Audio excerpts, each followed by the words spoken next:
Welcome back, everyone, to the Infinite Library. I'm your host, Ben. And I'm John. And we're here to welcome you to the last episode of Spooky Season. We did a collab podcast with our friends Hot for Creature. They run a movie monster podcast. We had a lot of fun doing this episode.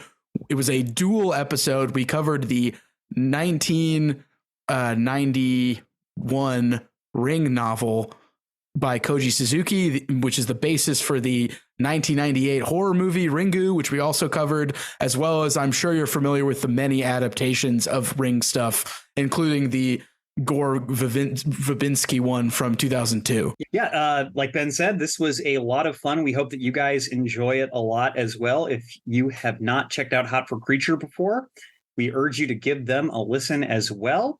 If you like us, you'll probably like Dylan and Rob. And yeah, without further ado, I think we're going to call it there and segue on into the episode proper.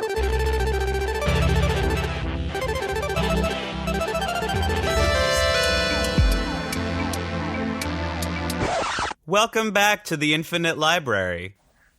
And Hot for Creature. Hey, everybody. Glad to have a whole gang here. Whole gang.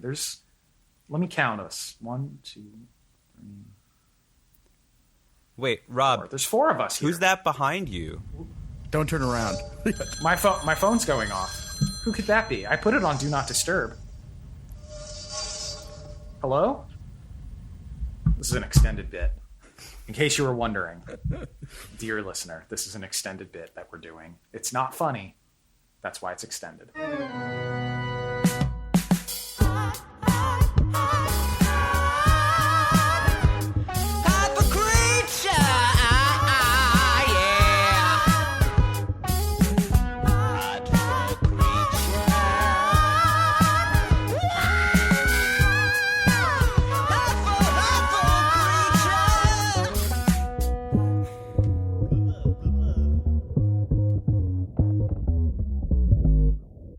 Yeah, we're here to discuss the novel and the movie The Ring, which is a Japanese horror with our friends from it's Hot for Creature. Yes, like the Van Halen song. That's the one. Exactly. It's the Hot for Creature. just like Hot for Teacher. The extremely disrespectful and inappropriate Wait, do you Van ever do Halen song. Have you seen Junior's grades bits? Because I feel like no, that's from a different Van Halen song. No, the one where he's like, I have my pencil, and it's like this, like that's Hot joke. For Creature. Yeah, that's Hot for Teacher. My favorite Van Halen song, I think, is obviously Panama, because who doesn't love a song about a guy trying to fuck his car? It's very David Cronenberg. Very I enjoy. Very Titan. Very Crash. Yeah, I was about to say, you guys haven't done a Titan episode yet, but maybe That's maybe true. there's a Would we tie-in say at that it's a some point. creature feature? I mean, there's a car. Car. I mean, I don't know. I just... And if you think about like global warming, cars are almost like one of the greatest, Maybe the most monsters of our dangerous time. creature. We're really excited to be here. We are big fans of the Infinite Library. All 2 episodes. We sure are. We love them. So far. Yes. Infinite in the future. There will be infinite episodes, as it is an infinite library. That's right. So yeah, guys, today we're going to be talking about Koji Suzuki's Ring or Ringu, as well as the 1998 adaptation. I don't believe that was actually the first adaptation of Ring, but it is probably the best known one. It's the one that also inspired the 2002 English language American remake. That's probably where a lot of us first became familiar with this story through, and also probably with like J or Asian horror more specifically. Really important work in that regard. And yeah, Ben and I talked a little bit about the Gothic in our last episode. This is kind of, I think, very much a modern Gothic novel and movie. So I think there's a lot of really interesting stuff here to dig into. And I think Ben and I really want to keep our podcast as international as possible. Mm-hmm. So we are really excited to be here with Rob and Dylan talking about this book. We will endeavor not to fuck it up. We're already trying really, really hard.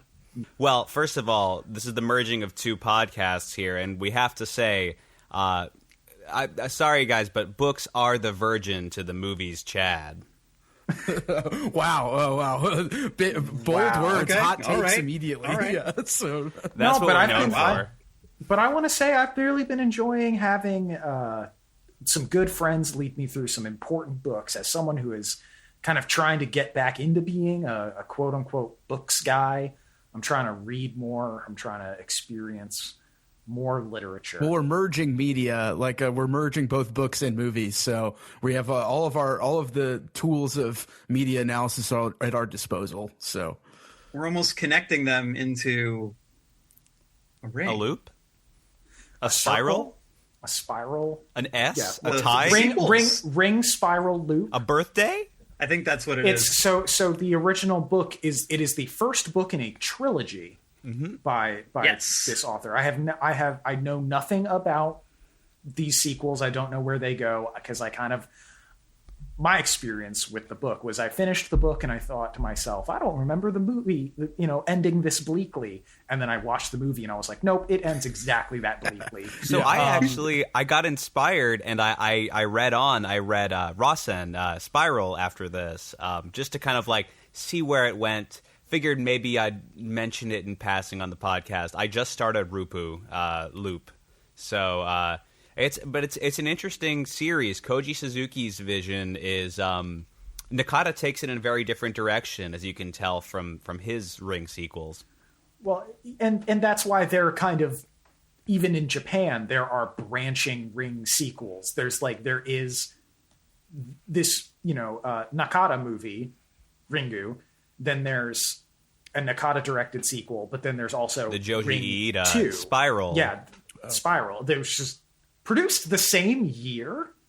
It's also a 1998 film. Like, they really were like, oh my god, this movie's doing gangbusters. We got to get a sequel out right I now. wanted to ask you guys something about this because you guys are the movie people. Yeah. Do you know? So apparently, the book was sort of an influence for what people talk about, like the modern J-horror wave. And then I know before 1998, there was like Cure and I think another sort of like J-horror movie. And I was wondering if does the movie Ring, is this like the beginning of the J-horror wave, or was there like the modern one? Because obviously there've always been Japanese horror movies. But I wondered if you guys had anything to say about that, because it sounds like you were already thinking about it in the context of Japanese horror, like in the late 90s at least. That's a great observation, but I feel like Ring is the first internationally successful J-horror film in a lot of ways. I think Cure is one that people have kind of gone back and kind of rediscovered, at least in the West. Like, Cure has kind of like retroactively received this kind of adoration.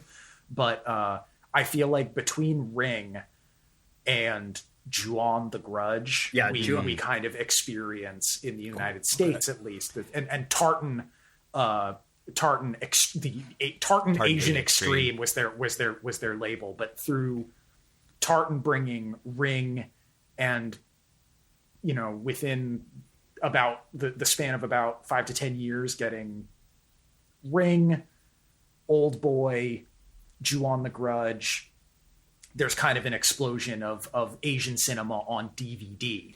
Yeah. And it builds this kind of DVD being an even cheaper home video format than VHS, having fewer moving parts and being easier to write and all that stuff. DVDs really explode, and that's how a lot of people discover these J-horror and K-horror films. I think it's crucial. Like, Cure, obviously, scary, great Japanese, horror thriller film, never has an English language remake. Whereas Ring does, The Grudge does. And I don't know if that's just Kurosawa being stingier about like giving out rights, which, considering how bad all those English language remakes are, not a bad thing. I don't know if there's something about Cure that's like harder to translate to like an American context. I would say that's probably it. I think that's definitely part of it. Cure is just like almost too nihilistic of a film. Well, that's when they adapted Cairo into Pulse for the American audience. That, I think, was the first one where it was like, okay, this concept really isn't cross-cultural. But I think you brought up the 2002 Gore Verbinski remake of Ring. And to me, that's the beginning of the J-horror remake cycle in the U.S. Which I wanted to ask, because I think someone, maybe Ben or John, one of you said that like, oh, most of us are probably familiar with this story, starting with Gore Verbinski's Ring. And that's not true for me. You know, I was kind of peripherally aware of that, but my first exposure to this story came in college when I took a horror class. And the Japanese Ring was shown as part of the syllabus for that. I had never seen Gore Verbinski's Ring. I had assumed it was kind of just another trash J-horror remake. And then I heard someone on another podcast say it was good. What are you guys' thoughts? Like, where did you come to this? Did you watch the movie in class? Because I feel like Yeah. Okay. So I don't watch a lot of horror, but I was scared watching this movie personally. So I can't imagine watching it in class. So we watched this movie in class in a theater setting. I was lucky enough at Rice University. That's cool. Alma Mater. We had the Rice Media Center, the Rice and the Rice Cinema, which is no longer on campus. It's very, very sad. I'm writing a letter. John and I went to the same school. That's how we know each other. But the Rice Cinema is where we held film classes. And so I got to see Ring in a theater setting for the first time I saw it. And yeah, it's scary. Yeah. We can talk about that later, but yeah, that's a good setting to see it, because I feel like in the classroom I would just be more uncomfortable personally. So. But I also want to say, like, the thing about Ring is and part of I think why it really explodes on home video is it is about home video. It is about home video formats, mm-hmm. and something about that, and that it takes place in these mostly small rooms with, you know, CRT TVs with a VHS or a DVD player hooked up to it. That's how you're watching this movie. That's the movie is traveling like the video. And there's something really scary about that. There's a beautiful metatextual layer to the experience of watching the film on home video. I've only seen this movie in like home settings, so I almost can't imagine it on like a big screen. Like, to me, there's something that feels almost inimical, like, to this film, to like being on like a big screen. Like, it feels like a small screen movie to me, which again might just be that kind of metatextual element to it. No, I agree. This time, for the first time, I watched it on the Arrow release, the Arrow Blu-ray. I'd only ever seen this on the DVD when it first came out. I think it was Tartan, and it's a little bit strange even to see it looking so good in Blu-ray. It's almost a movie you don't want to look too good, because the quality of the videotape itself, again, speaks to and informs the rest of the film. And kind of the moments of like the kind of almost the jump scares of this movie, the deaths, kind of having almost a camcorder feel of like almost flipping a switch and having a different video effect happen. Yeah, the feel of I shouldn't be watching this. Yeah, I'm glad you mentioned that too, because I read an interview with the director from 2000, and he mentions that the guy added film grain. He said there was somebody who added film grain, and the director says he did some mysterious thing. I don't know how he did it. He wouldn't tell me how he added the film grain, but like you can tell like the film grain on the like the flashbacks and when they're actually watching the videotape. And I think the sort of murkiness of the videotape as a medium is really useful for the horror scares as well, because like you don't really know what you're looking at in the actual sequence.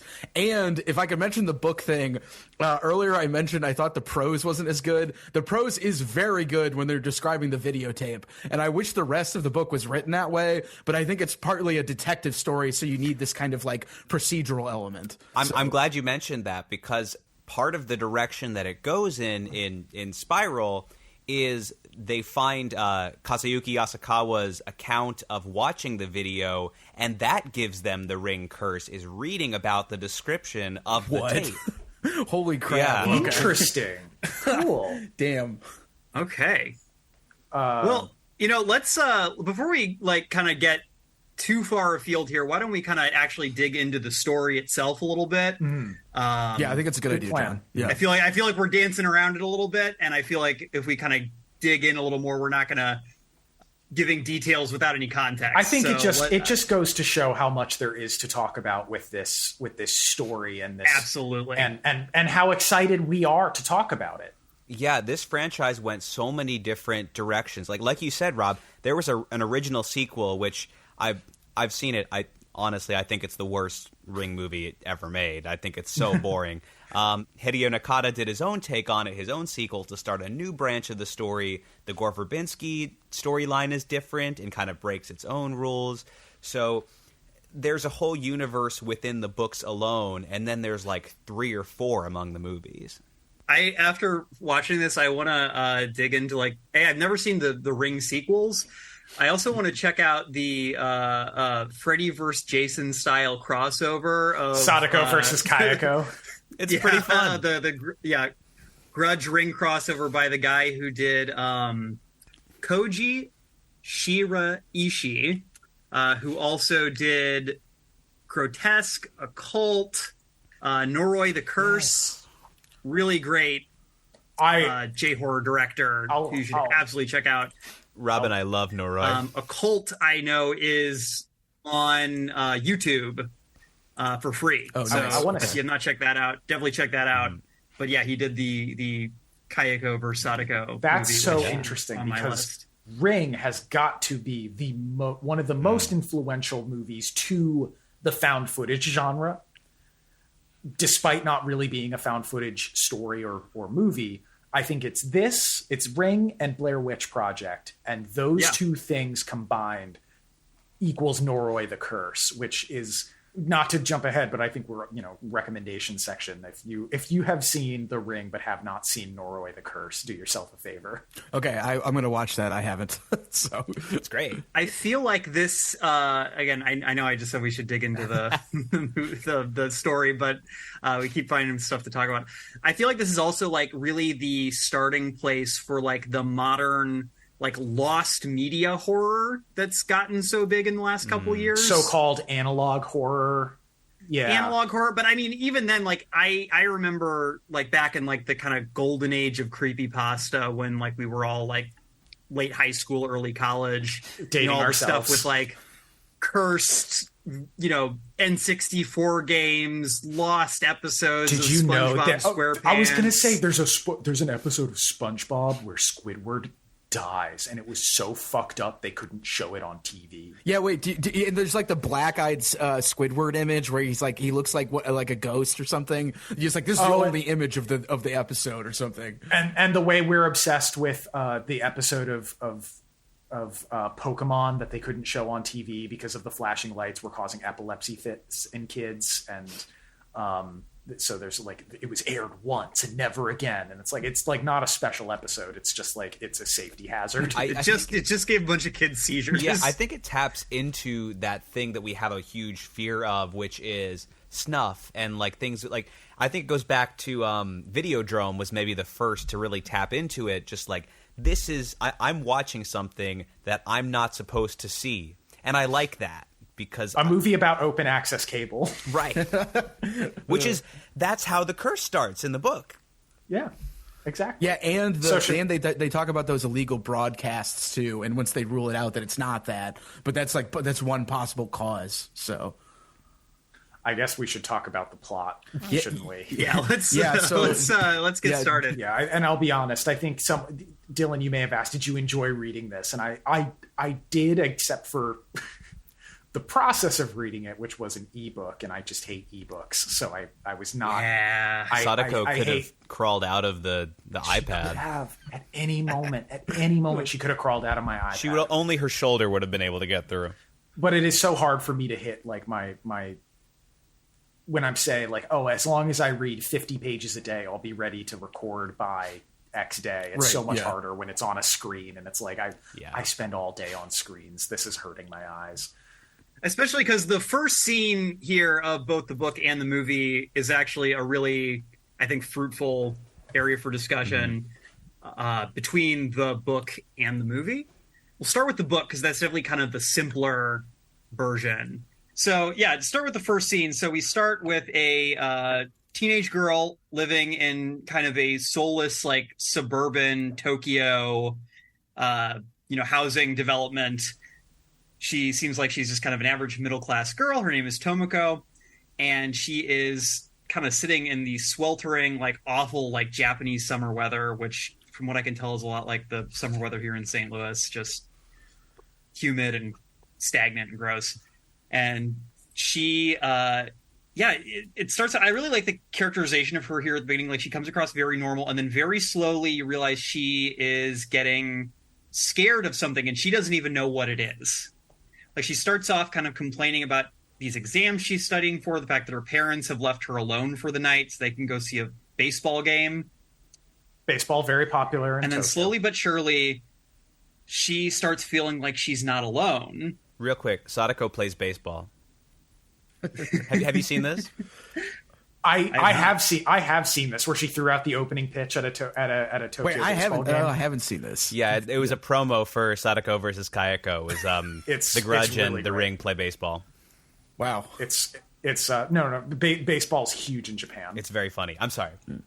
So I have a great little passage here that I think really, I think this is pretty characteristic of the prose overall, which if we're going to talk about the prose, I think this is might be a good place to start, but I think it also really kind of the creeping sense of dread that I think is really characteristic of the way this book, is trying to employ horror. Like, this is not like a gory, like, super elaborate descriptions of like limbs getting hacked off or anything like that. Like, it's really all about like creeping dread building up to like that. Yeah, the shock. She felt stifled. Not exactly like she was suffocating, but like there was a weight pressing down on her chest. For some time, Tomoko had been complaining to herself about how unfair life was. But now she was like a different person as she lapsed into silence. As she started down the stairs, her heart began to pound for no reason. Headlights from a passing car grazed across the wall at the foot of the stairs and slipped away. As the sound of the car's engine faded into the distance, the darkness in the house seemed to grow more intense.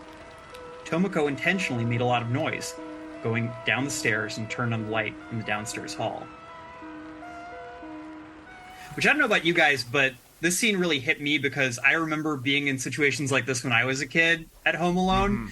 And it's like, you have to go get something from like the basement or something, and you're like, okay, there's never been like a murderer down there before. But what if this time there is? Yeah. I wanted to say I really love the detail of like, oh, your heart starts pounding for no reason. Especially there is a later description when another character is kind of experiencing these symptoms and he thinks he's having a panic attack. And I said, well, as someone who also has panic attacks, it's a very, very like close to home description of how those start, where you're just nothing sets you off, and then all of a sudden your heart is going double time. I like that she makes noise. Yeah. If there was a bear in the house, she'd be fine. Well, I've also done that where you're like, I'm just going to make a lot of noise and then the thing will kill me or something. Like it's almost like you're trying to make the jump scare happen as you're making, or like scare the thing away. She grows more and more frightened, and she's trying to distract herself, and then at some point she becomes convinced there's something behind her, and she tries to ignore it, but eventually she can't. She turns around, and it stops there. And that is also how the movie scene ends, but the movie scene does have a very crucial difference that I think is very, very interesting. There's another person there. One of our movie boys wants to tell us about that. There's another character there who is explaining exactly what's happening. The movie basically, I remarked that one of the two key differences I want to say about the movie versus the book is that we are about to get into. That the movie changes the gender of the protagonist, the investigator, from a male reporter to a female TV reporter. Yes, Kazayuki becomes Reiko Asakawa. Exactly, Asakawa. But the other difference is that the movie starts with a description of how the curse works, more or less. Like not quite the exact particulars, but it begins with one character relating to another, the story of how the curse affected one of their friends. It just helps us get a lot of detective work out of the way early. Well, again, I think it's interesting. I feel like the movie is a little bit less of a detective story Precisely. because it is kind of laying the mechanics out for us right at the beginning. It's a 95-minute detective movie is going to feel rushed. There's just no way to do it satisfyingly. And so, but they just cut out a lot of shoe leather. They cut out a lot of the work. Right. of the detective. I did want to work, mention real quick, like just to fill in the blanks. So John mentions that it ends, right? And so then in the book, it cuts to another person who suddenly dies suddenly, but it's viewed from the perspective of a taxi cab driver. And eventually after that, we get introduced to Asakawa in the book, who is a newspaper reporter who is realizing that everybody is dying on the same day. And he starts putting the pieces together. And in the novel, they sort of give him this psychology of somebody who's interested in the occult and in the supernatural, which the book underlines as being not something that we believe anymore, being modern, but yet people still believe it anyway. So like his newspaper editor is always telling him like, why do you write about this stuff? And he's like, I don't know. I think it's real or something like that. I especially like the detail of like, well, 2 years ago, there was a big occult craze. Everyone was calling into this newspaper. Asakawa kind of tied his career to covering it a little bit. And when a bunch of it was debunked, Asakawa kind of, his reputation took a hit. He's out of vogue. He's resistant to start covering this story again, even though it has piqued his interest. He is really worried about what it's going to do to his career if it ends up that this is another hoax. And that is a detail that is kind of just, it's a layer of his psychology that is kind of missing from Reiko, but also because you can't get that layer of psychology without just having the interior monologue be a VO, and that's, you know, most filmmakers find VO to be a major crutch. That, I think, is the essential quality of having that extra person in that scene. I think Nakata does a good job of externalizing the horror, where Suzuki, I know he often gets called the Japanese Stephen King, and I think that's very apt, because he kind of does the Stephen King style narration, where it's really, it's first person, but it's really third person. So you're inside the character's head, but it's being given through third person narration. Just there's these interjections of italicized thoughts. So you're getting their psychology. And I think this is really essential to Suzuki and Stephen King's style, because that doesn't guarantee the character's going to live to tell you the story. Yes. Yeah. But yeah, I think that the movie does a really good job kind of bridging the gap, because kind of like you were saying, Dylan, you spend basically the whole of the novel in Asakawa's head, or the whole of the novel in Asakawa's head. And so he's telling you how he feels about people. He's telling you, like, you know, how he cares about his wife and his child, and he cares about his friend. And as the curse kind of spreads, you know, you can understand kind of why he is trying to save himself and save them.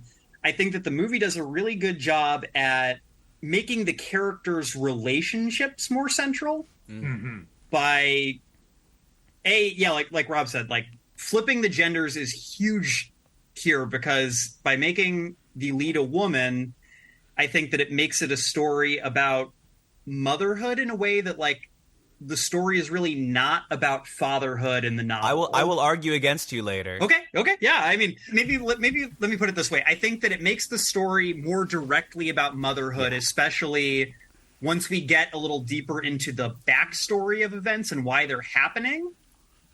And I think that that's a very strong choice. And I think that, like Rob said, they don't want to do VO, because in most of the time in films it does not work.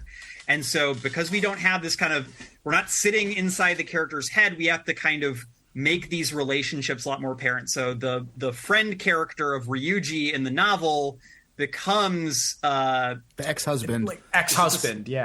He becomes the ex-husband, and crucially the child's father. Yeah, do we want to talk about the depiction of Ryuji in the book, because it's very different? Well, I do. Before we do that, I just want to point out that in the movie, there's a lot of mileage out of the way they mix the phone going off in that first scene, because the phone sounds so ominous when it goes off in the opening scene, and that almost immediately starts the stakes for the horror reveal. Where with the book, it's like, oh, it's right behind me, I don't want to turn around, et cetera, et cetera. But the phone call like really gets you in there immediately. I just wanted to mention that. Well, the horror in the book is so physical. Yeah.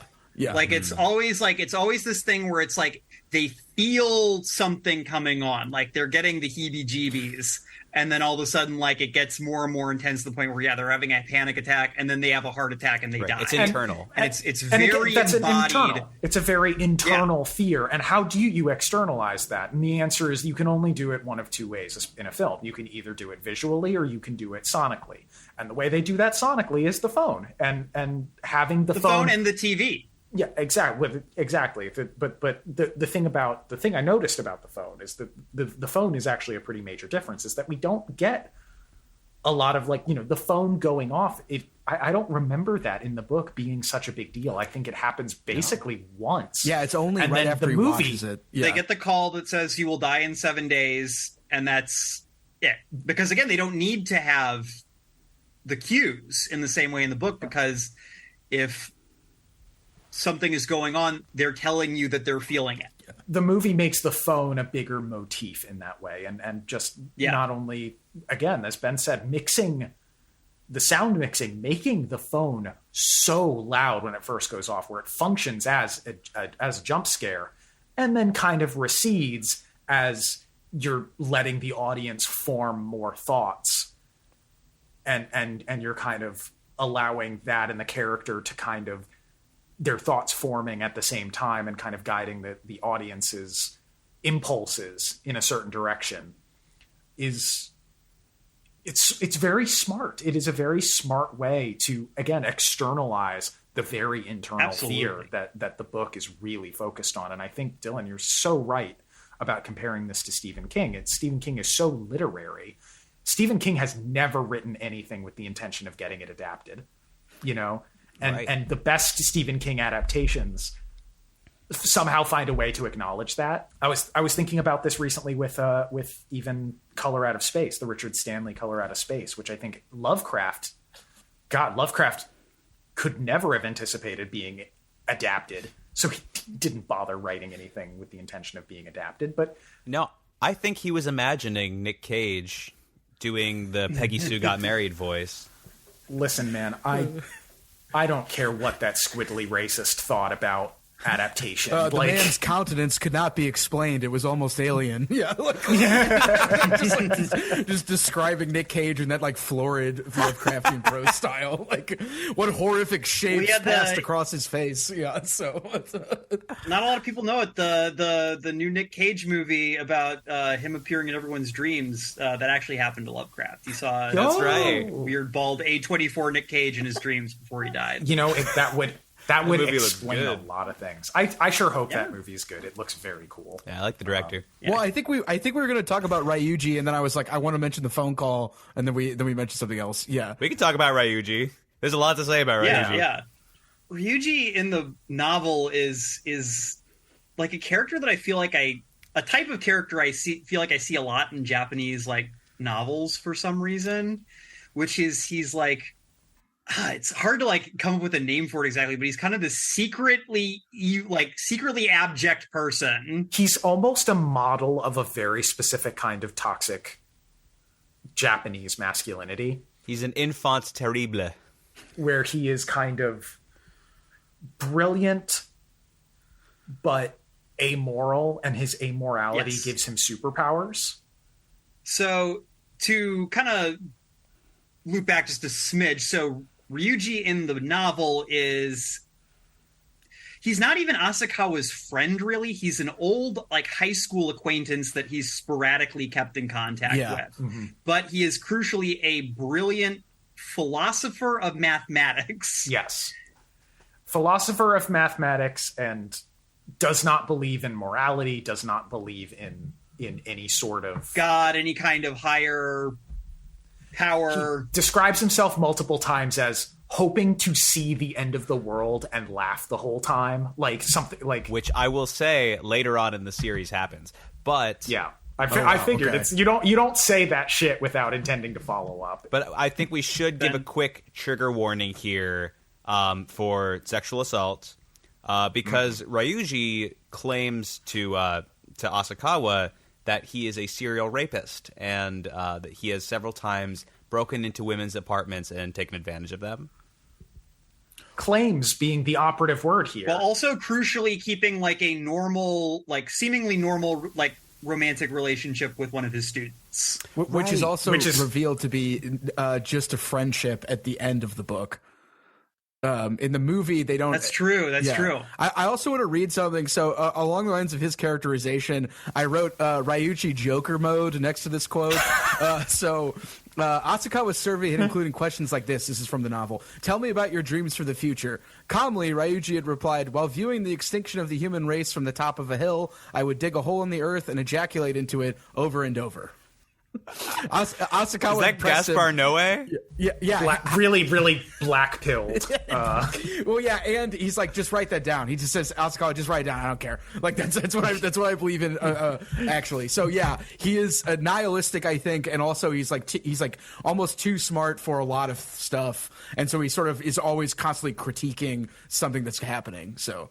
But on the another key reveal kind of at the end with this relationship, the translation calls her Mai. I don't think that's the name she has in the original text, but the student that he has a friendship, maybe an unrequited crush on, where she kind of reveals like, well, not only could he not be a rapist because he's clearly a virgin, but also he's just a sweet guy. And there's almost the nihilism kind of retroactively is revealed to kind of be a posturing, a kind of machismo sort of. His amoral strength is revealed to have kind of been a facade the entire time. Okay, I have an interesting theory about that because I'm so interested. Yes, so I think that is really kind of a commentary on like religion in a sense. So I think that the role that Ryuji's nihilism plays is that they brush up against this unexplainable supernatural phenomenon. And because they are modern Japanese people, like they do not seem to be particularly religious in any sense. Not even Ryuji here, but Asakawa as well. Asakawa's had this vague interest in the occult, but not in like a sense that no one is like going to like a Buddhist temple at any point in this book. No one's laying stuff at consulting a Shinto priest about what to do in this situation.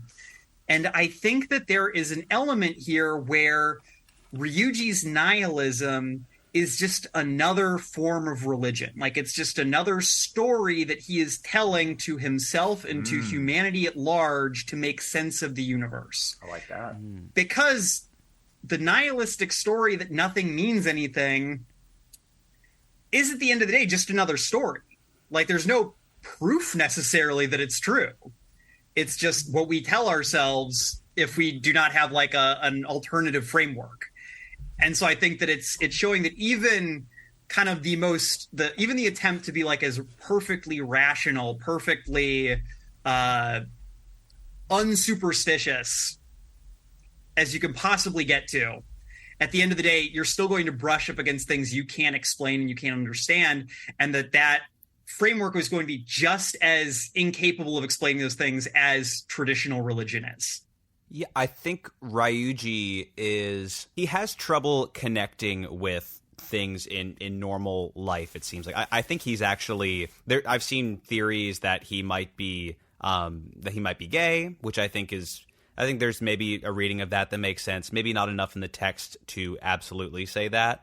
But he refers to Asakawa as his best friend, despite the fact that they don't really have that much of a relationship beyond investigating this curse. He makes up this lie to try to impress him.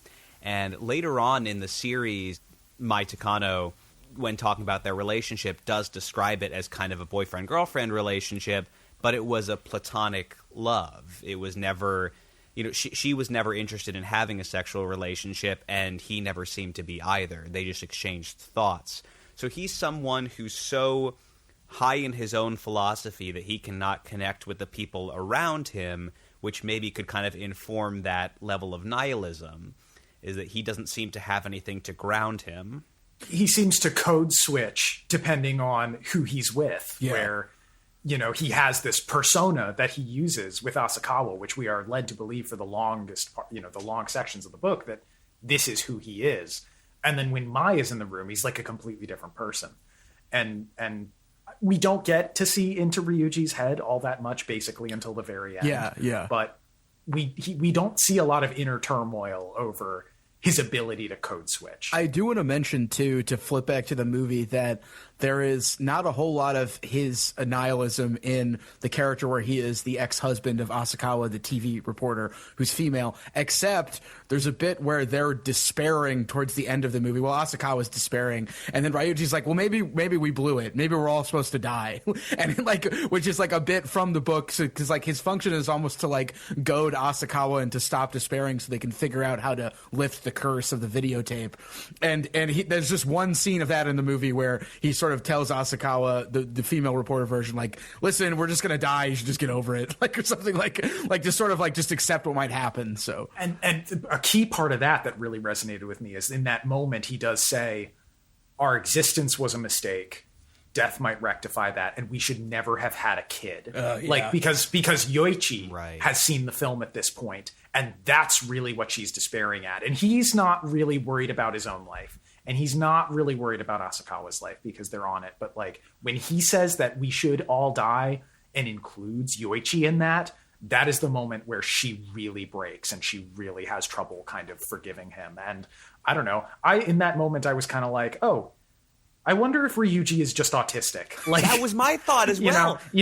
Both in the book and in, I agree. In the book where he's described as like, oh, he's short, he's kind of athletic, but he's really smart, but he has a lot of trouble connecting with people. And I'm like, well, I can relate to that. And even like the first time he tells Asakawa about like the sexual assault he supposedly does, like, it's within the frame of like, hey man, want to hear about the crazy thing I did? Want to hear about this masculine ritual that I did that you might be jealous of in some way that I can kind of like use to connect with you? He doesn't know how to make friends. It's like, I can't just tell him I had sex normally because he won't believe that. Yeah, so I have to like... No, because I'm too weird. No girl would just like have sex with me. I had to have raped her, and also I have to have had the normal masculine reaction of, well, isn't that cool? Don't I have a lot of power?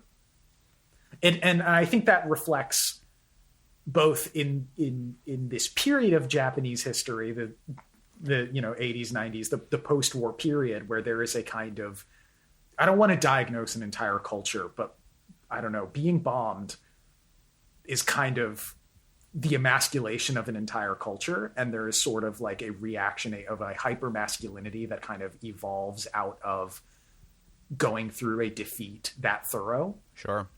Kind of on a related note, like, I feel like the fact this book takes place in the 90s is very important. Like, this is like post Japan, like, economic miracle. Like, this is kind of, we're in the throes of like the lost generation at this point. Like, there are kind of discussions about like Asakawa and his wife have kind of lucked into buying a house on the cheap, and they're constantly getting calls trying to get them to sell.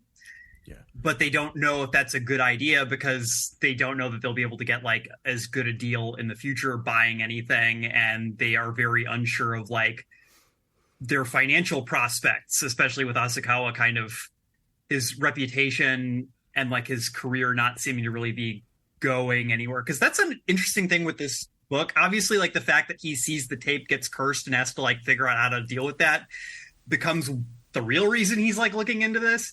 But it doesn't really seem at the beginning that like he's like, oh, this story is gonna like turn it around. Like this, I feel like if this is like an American story, like that would be his motivation at the beginning would be like, oh man, I just found this big scoop. If I publish this, like I'm gonna make millions. And it's like, it starts off like much more just like, I just need something to do. Yeah. Can I say, I see in Ryuji, and maybe this is just because we were talking off mic about David Fincher, because the Blank Check miniseries is doing David Fincher right now, but I just watched Fight Club for the first time.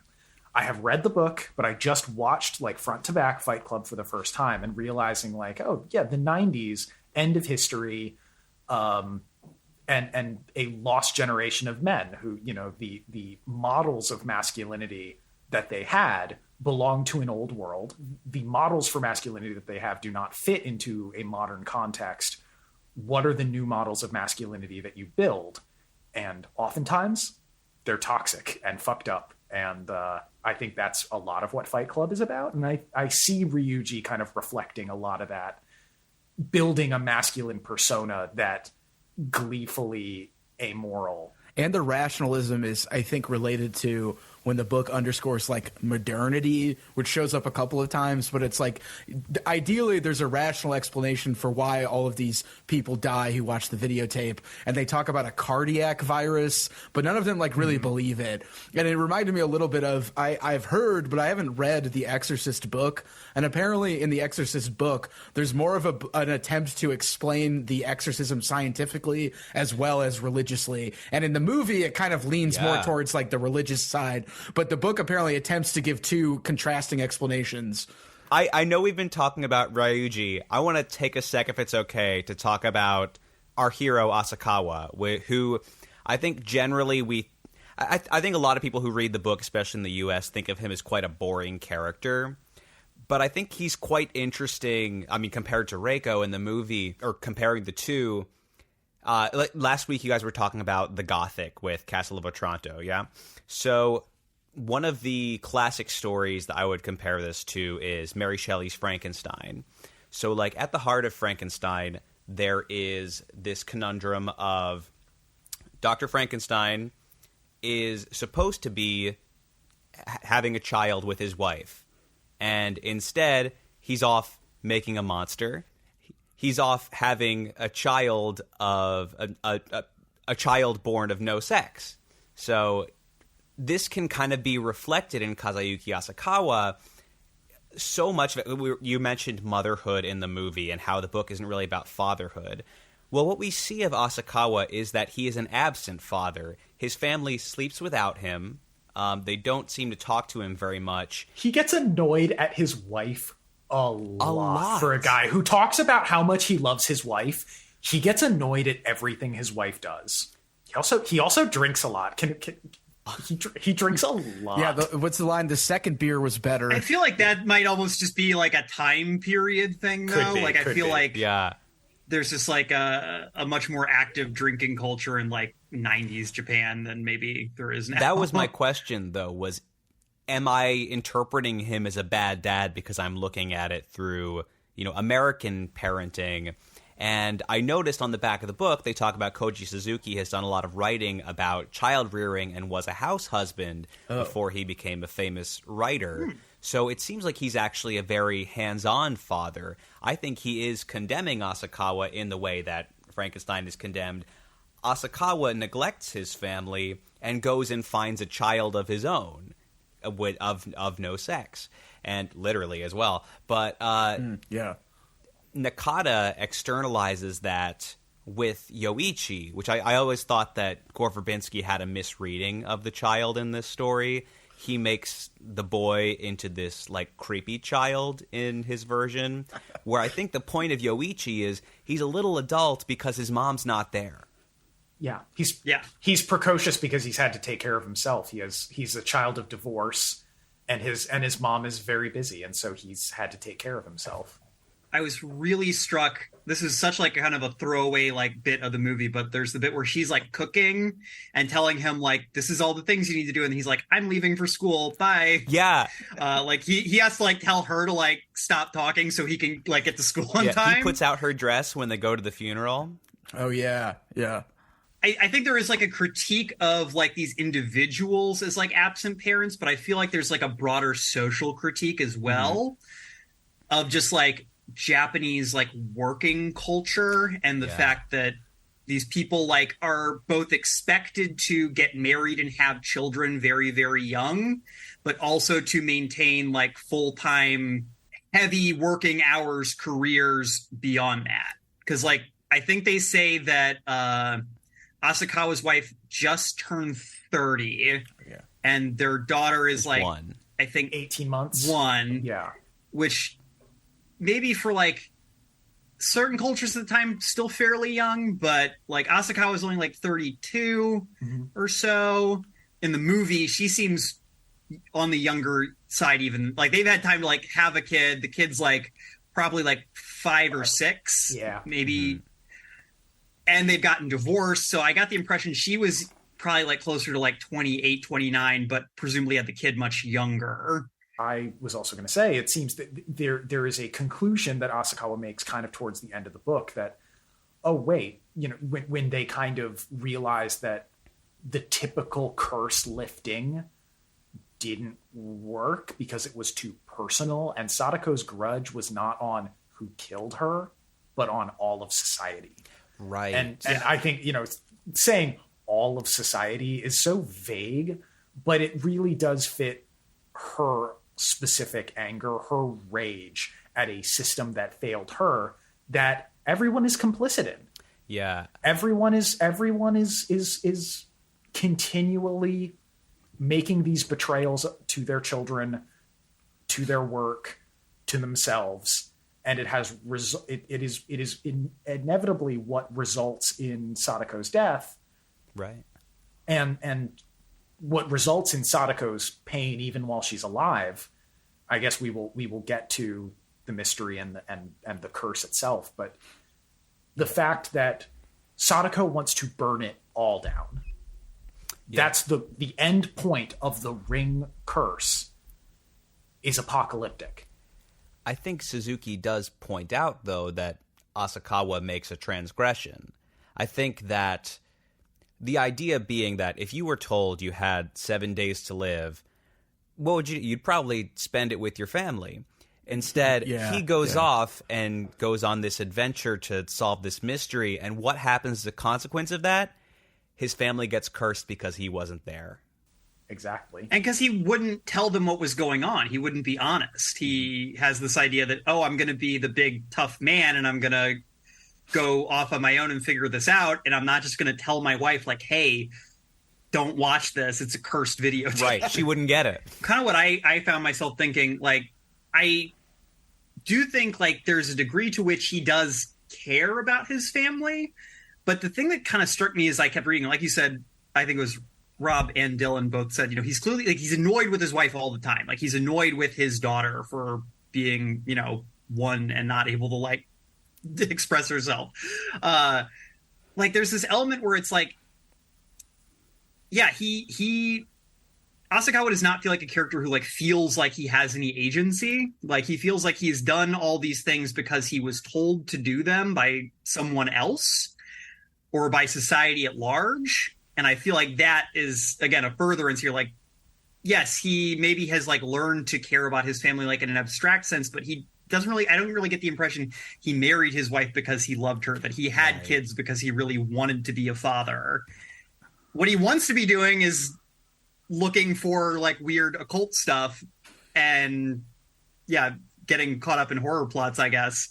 But he's done these things that he didn't want to because society told him to, and that's almost another part of the curse. Like, it's this thing where, he's betraying himself, he's betraying his family, he's betraying everything because he won't take even, like, a little bit of, like, responsibility for his own actions. Like, everything is just kind of, he's let everything be decided for him. I remember real quick, there's, I think, only one moment in the book, this is what I was thinking of, where he's like, I need to go check on my family. And it's like, it's immediately, I think it's somewhere in the middle of the search after he watches the videotape. And he's, like, really fed up with Ryuji, like, being so weirdly nihilistic and rational about the whole thing that he's like, I just need to check up on my family. And then, like, Ryuji's like, oh, is it really that great having a wife and kids? Like, and he's just like, I gotta get out of here, more or less. So he says at one point, too, when he's talking about the start of his and his wife's relationship, that he married her because she reminded him of someone else. Wow. Yeah. And again, I think that's interesting in the movie, too, because they've divorced. Like, they have decided that their relationship is over. Again, it's still, it doesn't necessarily feel like it's made anything better. I don't know what that means quite either. Do you think the husband watches the kid in the movie? That was a question I didn't know. I don't think so. I think he's out of the question. I don't think so, because remember, he comes into her home at one point and he sees, like, a picture of Koichi, like, I guess dressed up for, like, his first day of school or something. He's like, oh, Koichi's in school now. Oh, yeah. So it seems like it's been... He does not seem to have a relationship years since he has, like, Yeah. actively taken an interest in his son. There's that great shot where they both have the umbrellas and they stop in the street. And they see each other and they clock who each other are, and they still don't stop to talk to each other. They have so little a relationship. Yeah. It is a completely dialogueless scene that tells you everything you need to know about their relationship. And the fact that he even says, having a child was a mistake and it would be better if we all die. That's not something you say if you have a relationship with your child. Like, yeah, that's not a like person who has lived as a parent thing to say. Well, on the topic of parents who have problems, okay. Should we talk about Sadako? Should we talk about Sadako? A plus transition, John. I just want to point that out. Really good. Really good. Well, we're creeping up on an hour here. We haven't talked about Sadako once. So, well, we have, but we haven't talked about her directly. So, all right. So I think probably most people who are listening to this have like a broad idea of like the supernatural element of The Ring. There's a cursed videotape. You watch it. You will die in 7 days. At that point, after the 7 days come up, the ghost of a spooky dead Japanese girl gets you and you die. Mm-hmm. Again, in the movie and the book, these things happen in slightly different ways, but the broad strokes of it are the same. Mm-hmm. So I guess let's just kind of talk about the videotape, the curse, the ghost, and kind of dig into the real spooky stuff here. Now that we've spent quite a while talking about the scariness that is neoliberal society. The real villain. the end of history 90s and cultural stagnation. The tape in the book features a lot more images. It is implied to go on for much longer. I think they describe it as having 12 or 13 scenes, discrete sequences, whereas in the movie they just don't have that much time to show you what this thing is, so it really has like 4 or 5 key images that it kind of cycles through, and it's maybe quickly 30 seconds that they actually show us. Where I guess that's one question I had for you guys. Like, I remember the scene after she has watched the tape. Mm-hmm. She like it stops and she kind of like comes out of a trance. Yeah. So my thought was, I was wondering, like, I think the tape is supposed to be longer in the movie. Like, I feel like there's an implication that, like, it's almost kind of like time becomes a little meaningless or like wibbly when you're watching it. Is kind of a side effect of being cinematic. Something I love. Again, you can't show like a 15-minute video in the middle of this. It would be incredibly tedious. Something I love to say on this podcast, which is something a film professor of mine said once, is that cinema is painting with time. Is that cinema is what makes cinema interesting is editing, and the cut symbolizing a jump in time, whether imperceptible or very long, is what makes cinema unique. It is something that is kind of touched on in the book as the kind of these individual scenes are edited together and described as using blinks, each scene being kind of the length of the time in between blinks. That's actually something coded that Walter Murch actually talks about at length in his book, In the Blink of an Eye. Walter Murch being an incredibly gifted editor, one of the editors from Apocalypse Now. Cinema is the contraction or expansion of time, and that this video could either be 30 seconds or it could be movie length. It could be an hour and a half of these images, and that you don't really know and that you lose track of it is kind of the magic of it being film. I mean, one of my favorite, I'm going to say tropes, even though I don't like that word. Me neither. I love art that talks about other kinds of art. Like, I love books about movies. I love movies about music. I love music about books, etc. I like movies and about I books. Thought that the very different way that the tape appears in both of these mediums was very interesting, because theoretically we're watching a movie already. Like, putting the movie on the screen should not feel like a challenge, but clearly it was, because they did have to change it a lot. Like you said, Rob, there's a breakdown in terms of like how long each scene in the book takes, in like down to the second, when Ryuji's kind of like really analyzing the tape. And they can't do that here. It'd be incredibly boring to have somebody just sit down and like explain like how long each of those things was. But I thought that the tape in the movie was a little bit more effective, just from the standpoint that I found the imagery like a little bit more striking. You mentioned there was an earlier adaptation of Ring. It was called Ring Kazenban. It's from 1995, a television movie. Not as good or as memorable as Nakata's. But I saw you watch it, and I wanted to watch it for this episode, and then I got to like 2 days out from record, and I was like, I don't want to watch this story twice. It's okay. I've already read the book. It's very much an adaptation of the book. It's Hugh's a lot closer. But something that's worth watching in that is the tape itself, because I think they really do the tape from the book, and I think they actually do a lovely job with it. What I think is really cool about Nakata's well, first of all, Nakata makes it monochrome, which in the book it's described as being like several colors, which you can see in Ring Kazenban. In Nakata's version, it becomes black and white, which also works with the design of Sadako.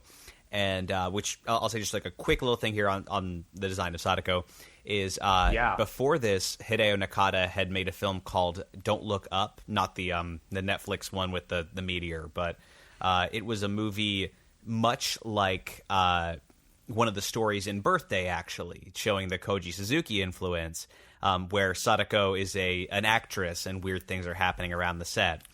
That's more or less the premise of Don't Look Up, and it ends with a very scary shot of the ghost. But you saw the ghost's face, and I think Nakata felt like that was a failure of himself.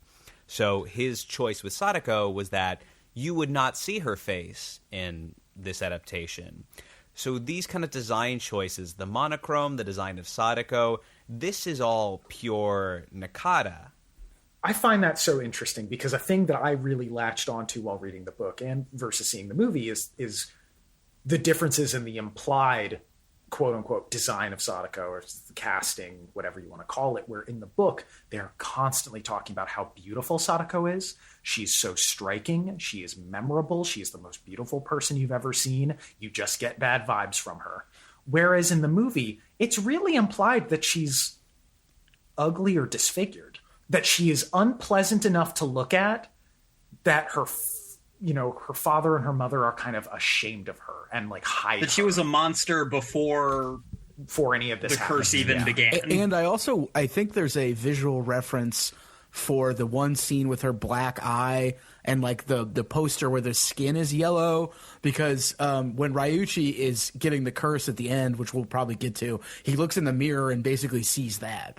He sees like the black eye, the yellow skin, and then like they talk about pulling hair out, but then in the movie she has her fingernails torn off, which I think was maybe like some attempt to kind of get to that without removing the hair, which is part of the facial covering. In the movie where the nails are off because she tried to climb out of the well, which is also a thing that in the book she isn't really given the chance to climb out of the well. She's just kind of clubbed and thrown down there, and she kind of dies immediately. Yeah, I think that explains her gait too, is that she fell down a well. Yeah, and she is trying to climb her way out. Maybe she doesn't have like the shot in the movie that really like was rough was looking at one of the shots of her hands as the crawling sequence, and that one of her fingers kind of bends in a way that it shouldn't be able to, because a fingernail should be able to stop your finger from bending that way. But because she doesn't have it, it just completely bends back, and as she pulls herself forward, and it's so unpleasant. I really noticed that this time too. There are a couple times where I watched this movie with my girlfriend and we both went, ooh, because it's really gross. Kind of on the topic of like how much more like embodied the victim's horror is in the novel, I feel like Sadako has like much more of a physical presence in the book or in the movie. I don't feel like the novel kind of has the element where it's like, oh, she like comes out of the TV and is like this like not digital, but you know what I mean? She's like this ghost in the machine. The ghostly elements in the book after the tape kind of is done are much more like traditional. Like it's just like, oh, scary, dead looking person. You'll see her in your reflection. or whereas like she the in the movie like is much more like tied in with the technology, with the film, with the phone, and also with the well, like as a site of horror, like a gothic site. She's wet looking, she's got the wet hair. The hair is I don't think the big part of it. Yeah, the well is not in the tape in the book. No, I noticed that, because that was something I was on the lookout for, because that's kind of the twist in the movie, is like there's the bit with like the cover going over the well and you think it's like an eclipse or something. Mm-hmm. And then you find out that was the cover going over the well, and that's not in. No. I think there's a pretty good image to give Gore Verbinski his druthers, in his adaptation, he adapts the scene where Reiko shows Ryuji the tape and she walks outside while he's watching it because she can't bear to watch it again. In Verbinski's version, when Naomi Watts' Rachel steps outside, she looks over the city and she sees everyone watching their TVs in the windows. Oh, that's pretty good. Well, I haven't seen the Gore Verbinski one, but I read somewhere that somebody says the tape looks like a student film, which was like a little smarmy to me. Or it's like, it looks like a graduate student film, like as they're watching it, because it's like impressionistic and there's like no narrative, which like seemed like a little smarmy. But I also haven't seen the Gore Verbinski ring, so I don't know what I'm talking about technically. But I would agree with you. I like that in Nakata's version, every image has significance. Gore Verbinski, an extremely, extremely successful filmmaker. I wouldn't call anything he's, made, high art, but he's definitely an extremely successful filmmaker who's been working for a long time. And to call anything that doesn't kind of fit in a big Hollywood mold, anything impressionistic or expressionistic in any way, to be kind of like a student film is, I don't know, it felt like a Marvel movie dialogue line to me personally. It's like somebody who's like, what are you watching, an experimental film? But like in many ways, is not The Lone Ranger basically an early Marvel film? Yeah, definitely. We could also mention briefly about the tape. They figure out in the novel that Sadako had been like projecting what she felt and saw onto the tape. And I don't know if they explained that in the movie exactly, but I thought that was an interesting way of kind of, one, talking about the paranormal, but two, sort of like making it almost like POV filmmaking as opposed to like some sort of like narrative or camera placement or something like that. They sort of reference it when she is first, I think, analyzing the film with Ryuji. There is a line where she says, this shot doesn't make any sense, because if this is a mirror, you should be able to see the camera. Oh yeah, that's true. Maybe you could get away with, hiding it in special effects, but, which is stuff that we're only really now truly able to achieve. There's a lot of, now you can remove a camera digitally from a mirror shot, but it used to be that mirror shots were a real show of skill, that you could shoot someone looking into a mirror and hide the camera while you did it. Yeah. Not to nitpick Reiko, but if you were right, then we would see the actual camera in the mirror. Well, again, I think that's interesting because, again, she's a TV journalist, so she like has a different relationship to film than Asakawa does. She's probably smarter than Kazuyuki Asakawa. She does get there a lot faster. But that's also, the movie needs her too. That's right. Yeah, I think it's a medium thing. Something. It's like, I found myself missing a lot of Asakawa's shoe leather. I think I've mentioned this, the word, and even the word shoe leather, which I'm getting tired of saying. But I love how much work it is to find out anything in the book. And it is something I didn't expect to like, especially I was like, well, the movie's going to be so much more efficient. And then the movie is more efficient, but I missed it. So I watched Zodiac. Yeah.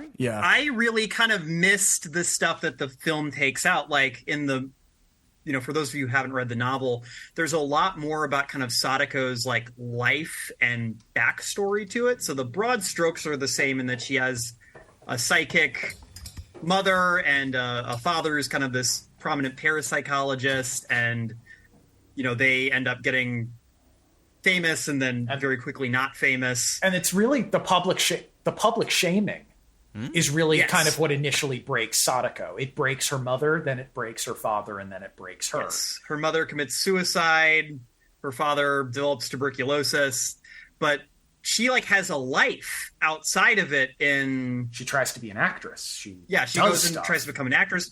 There's some really interesting scenes of Asakawa visiting this like theatrical troupe Sadako is part of in like the 50s or 60s, which really kind of fill out her character a little bit more. There's all the stuff with the tuberculosis clinic colony. I don't know what the heck, sanitarium. Which is where it turns out that in the movie they combine the Izu Peninsula and Hakone, South Pacific land, the kind of the resort. They just put those in the same place. But Hakone in the book it's at a different location. She's from Izu. And she and her mother are from the Izu Peninsula, but her father was institutionalized at the institution that was then dismantled, and then they built the Pacific land over it, and the well that she was thrown down is where cabin B4 now is. And notably, in the book, there is an element, I don't think it really fits in this genre, but there is an element of rape revenge, which every adaptation of The Ring has cut out. Even Ring Kazanban, which is a direct adaptation, they make it a consensual relationship between her and Dr. Nagao. Wow. And then he is angered by the fact that she is... Okay, so I did some research so that we can just kind of talk about this, get it out of the way. It's a big twist in the books that it turns out that Sadako has something that they call, and this I'm only saying it because we're getting this through, but I'm going to say it is a term that is no longer used, testicular feminization syndrome, where she has an XY chromosome. Certain enzymes don't work in utero, and you are born with the sexual characteristics of an XX chromosome. What this is called now is androgen insensitivity syndrome. Huh. That is considered like the more medically correct. That is currently what is used in the current modern context. It is a variety of being intersex. That is the terminology. That Sadako is intersex. She is not transgender, and she is not, a man. Although the book kind of insensitively uses certain language at this point for the sake of a reveal. But she is a woman with a chromosomal abnormality. And just to show you how crazy the series gets, towards the end of Spiral, she is reborn, and at this point, she is able to impregnate herself. Wow. Okay. Well, because in the book, crucially, it's not just like that she has an XY chromosome, like she has testicles, right? Which I don't know if that is she has gonads. The case in the real syndrome. There are a couple of different ways that the karyotype can be expressed as a phenotype. We're using some words here because I just don't want to use any slang and be offensive because this is a real condition that a lot of people have. But often when, especially over, this is less true recently. I think there's a lot more, eyes are opening to the existence of gender and sex beyond a binary. We're more aware of gender and sex being a spectrum now. But over the course of, the last 100 years, it's been really popular to do so-called corrective surgery on babies born with these expressed phenotypes. The fact that Sadako has visible gonads that she was not operated on is kind of a point of horror, which I don't think. I think it is insensitive. I don't think that it should be, but it is also just acknowledgement that it is from a different period. I wanted to also talk about the relationship between her and Dr. Nagao, because in the book, that is another thing where it is like, Sadako can kill with a thought. Why would she allow herself to be raped? And they kind of say, like, I think she just didn't want to die a virgin, which Okay. Which is Ryuichi, right? And Ryuichi says that specifically, and so I think that's a bit of a character tell. I also it's a little bit of foreshadowing almost that he's that's his own thing. Yeah. Well, he's telling on himself. And later on in the series, Sadako does actually make clear that she did not want to be assaulted by Dr. Nago. It was not good. I appreciate. I'm really curious now. I almost want to read the sequels because it's so interesting. Like the idea that Sadako is going to like tell her side of the story. Fun. Well, we only get limited points of view from her, but something I like about the sequels, just because I know we won't talk about it very much, is it becomes more and more sci-fi, and I've noticed that so few of the adaptations have gone in that direction, which is kind of a shame because clearly this story's been told a million times, told to death, to be honest. Why not remake it as a sci-fi? I do want to mention something real quick about Sadako. I just real quick, I think it's interesting because there's a moment in the book where I feel like Suzuki basically lays out all the themes, and he does that kind of a bit at the end, and there's a lot of play with duality, and the fact to make Sadako a variety of intersex almost feels a little too writerly to me, where he's like, I'm doing rational, I'm doing paranormal, I'm doing videotape, I'm doing viral, I'm doing male, I'm doing female. And like I can almost see him sort of showing his hand with the reveal.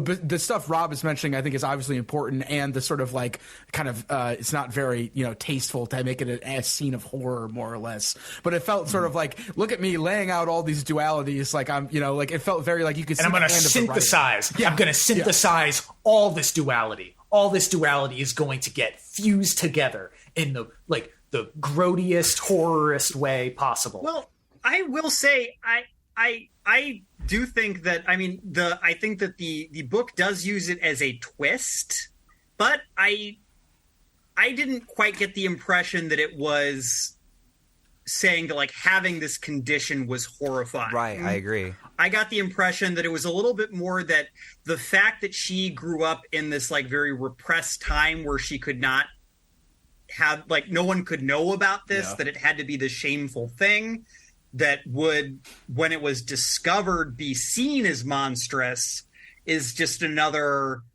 reason for her resentment against society as a whole. I think you are right, but I also still maintain that, especially in the movie, Sadako is so not less necessarily done tastefully. I just don't. I also don't want to like imply that Suzuki was like intentionally trying to be bigoted either. I certainly appreciate that. I just, it's a tricky thing. Yeah, no, I mean, it was a very like strange passage when you get there, and it's like, oh, what? Also the bit where Asakawa is imagining a hermaphrodite, and he goes, "They are pretty attractive." It's another moment where I'm like, I like the prose, but there's moments like that where it's like you can tell the writer is sort of like making his presence known in underlining certain things. Well, Asakawa is a horny boy. Yeah. It is almost like that. Unfortunately, well, I don't know, fortunately or unfortunately, that this is a popular variety of hentai is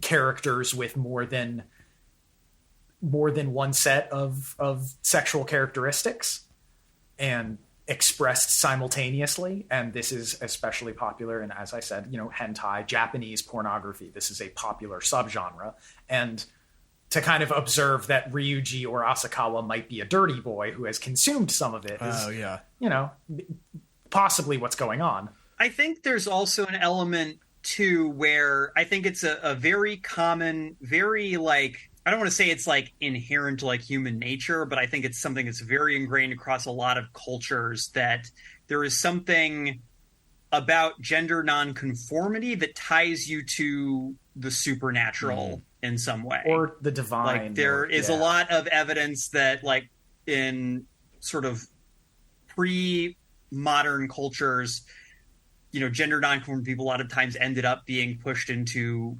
religious or spiritual roles as shamans and things like that, because it was believed that by transgressing one boundary, you could then also transgress other boundaries. And so I feel like that is also kind of what he's doing here. He's saying, because she's both male and female, she can that's a part of why she is also so powerful psychically, because she is sort of this, transgressing figure in a lot of different senses.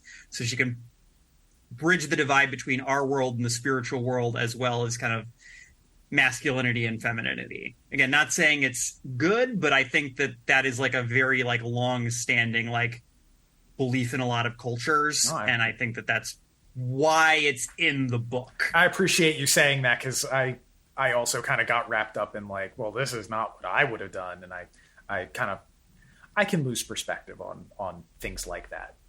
Ryuji also says at one point that don't you think that's the ultimate symbol of power and beauty, which is I think sort of what John was saying in terms of like when you're having both genders, you sort of can trespass other binaries as well. So as Dylan mentioned in the sequels, there is the self-impregnation, the self-fertilization, which is weirdly like psychically or psychologically coveted. This idea that you could have progeny without the involvement of another person, that you could have that like almost divine godlike ability to bestow life on something before which there was nothing. Frankenstein, God. So I'm thinking of something really interesting here. This kind of talk about, dualities, transgressing, things like that. Something I noticed, this kind of getting into something I think we can talk about a little more broadly, which is like the fact that like we're dealing with translations here. So I don't know a ton of Japanese by any means. I know a handful of terms because I had a Japanese babysitter growing up, and I've watched a lot of anime and picked up some, words from cultural cues there.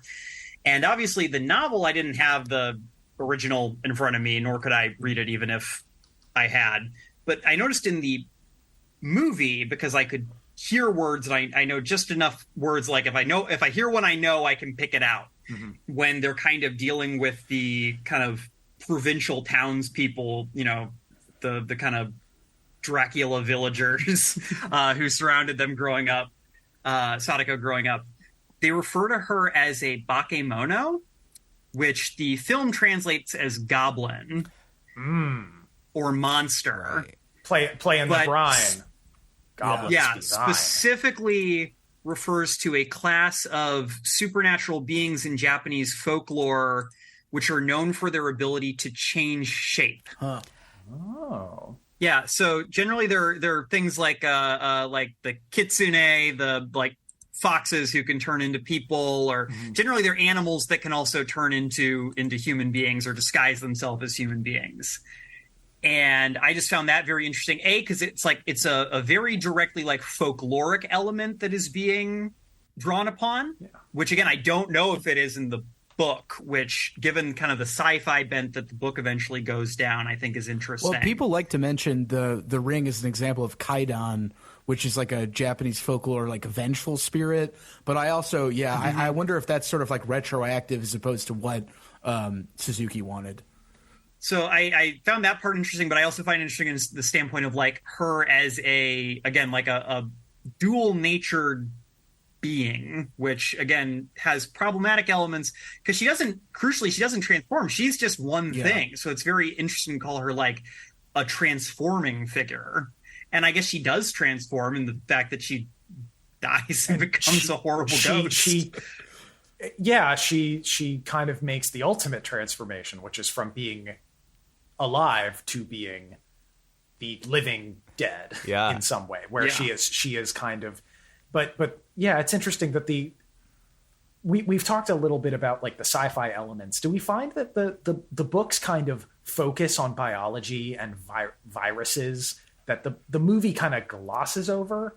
Yeah. How does that work? Does that work for us? Because I liked it, but I was curious what other people thought. Does it make it scarier if it's kind of grounding it in that world for a while? I do wanted to mention it makes it the videotape copying like social contagion, because in that way it's like you have to replicating behavior as opposed to replicating virus. But it's almost like Suzuki has the replicating virus as like the rational explanation for why you need to spread the tape among everyone, and they get like fused together. Like they talk about AIDS, they talk about smallpox, they talk about another disease that I can't remember, and then in the movie it's sort of like the thing that you have to do because that's what the myth is. You have to keep spreading it. No one is going around saying like, oh, it's a viral thing. It's like smallpox, you know? So, well, and the observation in the book that smallpox and tuberculosis are all but extinct. Mm-hmm. This is a new world.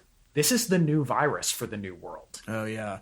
The ring virus. You know, this is a technological world. We are connected via telecommunications through VHS, DVD, the internet, telephones, cell phones, computers, the internet.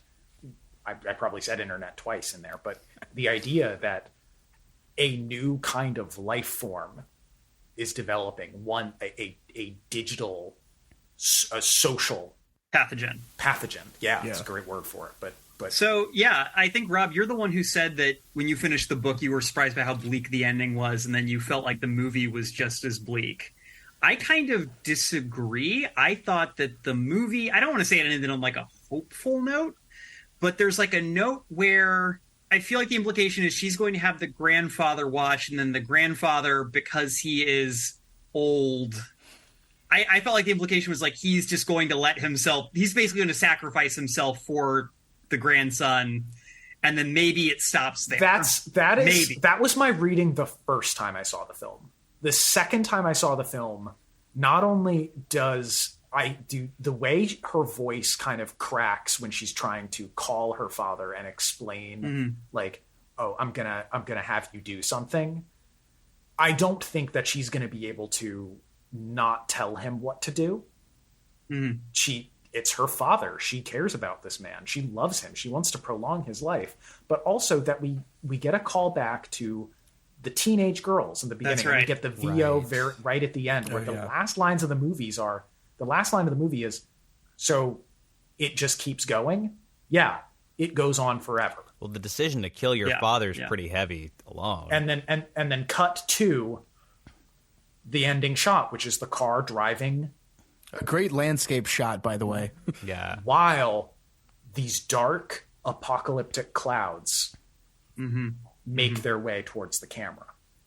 Yeah, because the book is much more like straightforwardly like apocalyptic. It's like, if I do this, it is going to explode from here. Like, there's not going to be a way to stop it if I make the choice to keep it progressing. The titular ring. Yeah. And to spoil, you know, he goes, Asakawa goes to save his family. In Spiral, he is not successful. They die. So the virus, there's more to learn about the virus. But what is, you mentioned the kind of difference between the biological virus of Suzuki and the more folkloric virus of Nakata. And I think if you look back at Don't Look Up one more time, like I said, it feels very inspired by Lemonheart by Koji Suzuki, but the ghost at the end is very much a classical, I don't know if the word would be quite on, but the word he is looking for is unreal. A very classic Japanese-looking ghost of folklore. I think he enjoys this world of Suzuki and is clearly very inspired by Suzuki, but his own stamp that he brings to it, you know, this comes up in Sadako's parentage. In the book, her father is Heihachi Iwata, and her mother is Shizuko Yamamura. In the movie, her mother's still Shizuko, but her father is the sea. Yeah, so they asked like, was her father human at all? Right. I missed that. I was like, oh yeah, Heihachi Iwata is her father. And that's why it's so messed up that he pushes her down the well, and they completely cut out the character of Dr. Nagao. Side note, did you guys laugh at the comedy sound effect when she gets pushed down the well in the movie? Oh, yes. It's like a whoop. Like, and when you read about the sound design, I was reading that interview, and he's like, we spent a lot of time on the sound design, but then, like, I guess that comedy sound effect didn't have the same resonance when they picked it. Because, like, it was like the one comedic beat for me in the entire movie was like the bonk, like, you know, like, so when she gets pushed down the well in the movie. Sometimes you have gotten to a point in the movie and you've kept trying different sound effects and you just can't find one that works, and you are at the end and you do not have any more budget to license another sound. So you just go into the sound library that you've already licensed and you just drop in cartoon underscore bonk underscore SFX underscore 2 dot WAV, and you just drop it in there and you are done with it. Yeah, that's it. We're done. We're out of here. Yeah. So I definitely haven't experienced anything like that. So, kind of, well, we're on the topic of sort of the viral themes of the movie, kind of the epidemic themes. I think that something that's really interesting about this movie, like watching it in 2023, is like we're watching this in like the world where Sadako won in a weird way. Like, this film feels very prescient. Like, I do not know. Are you saying that this movie sure. predicted the woke mind virus? Yes, Rob, absolutely. I've literally been sitting on that joke since I started the book. that was worth the wait, Rob. That was worth the wait. No, but Yeah, Sadako is wokeism. That's right. Or as they say in French, le wokeism. Hey, I need you to watch this explainer video from Vox. Yeah. So, But okay. the Daily Wire Let me- explains the ring. yeah.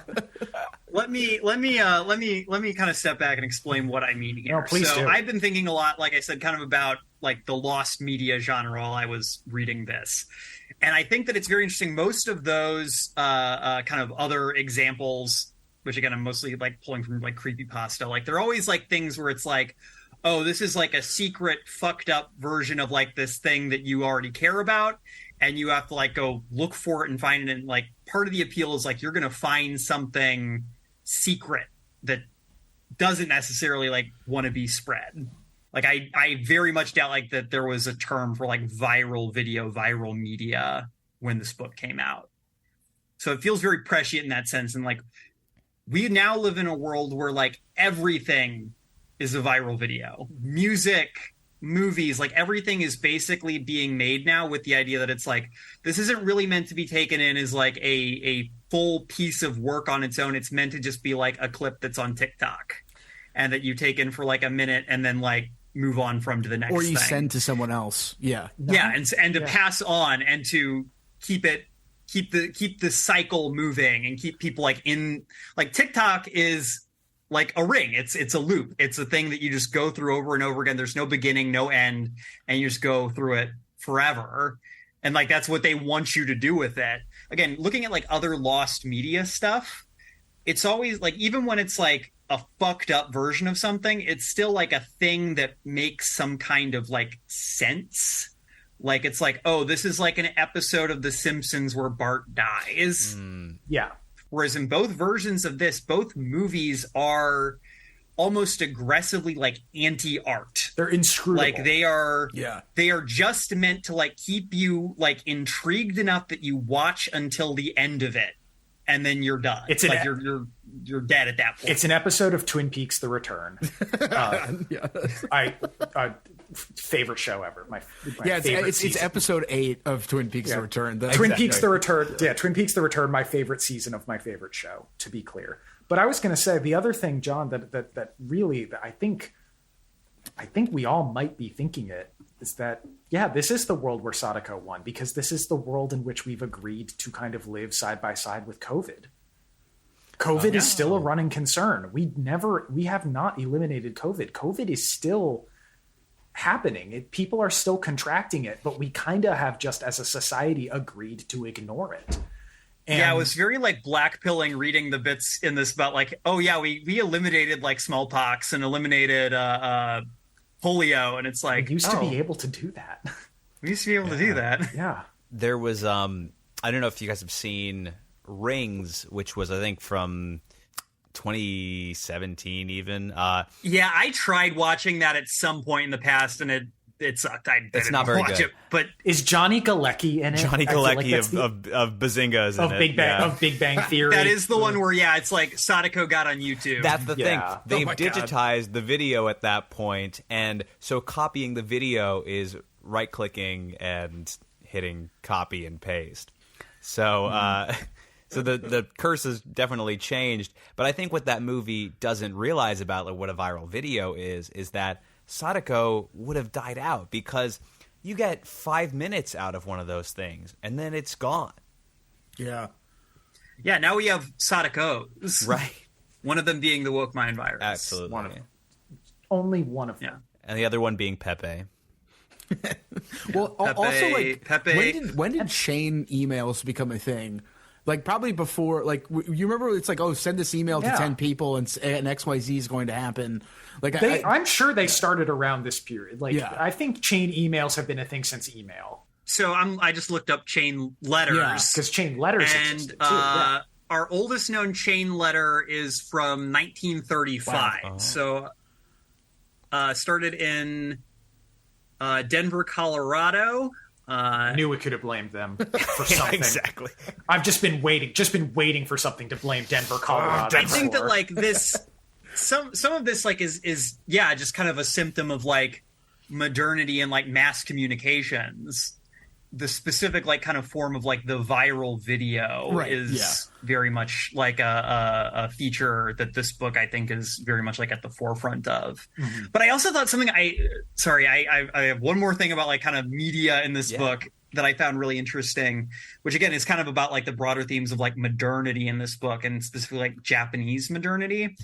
Do you guys remember when he goes to the like lobby for the hotel and he's renting, he's kind of looking for the videotape. He doesn't quite know that he's looking for a videotape yet, but he goes up to this desk and he sees like, oh, there are all these movies for rental and they're all American movies. Yeah. Like it's Star Wars. It's I don't remember like what other ones there, but Star Wars is like the one that stood out for me as like the one in the movie that I of caught was 48 Hours. The buddy cop movie starring Eddie Murphy at the very I've got the list right here. It's Raiders of the Lost Ark, Star Wars, Back to the Future, Friday the 13th. All popular American films, mostly science fiction. Yeah.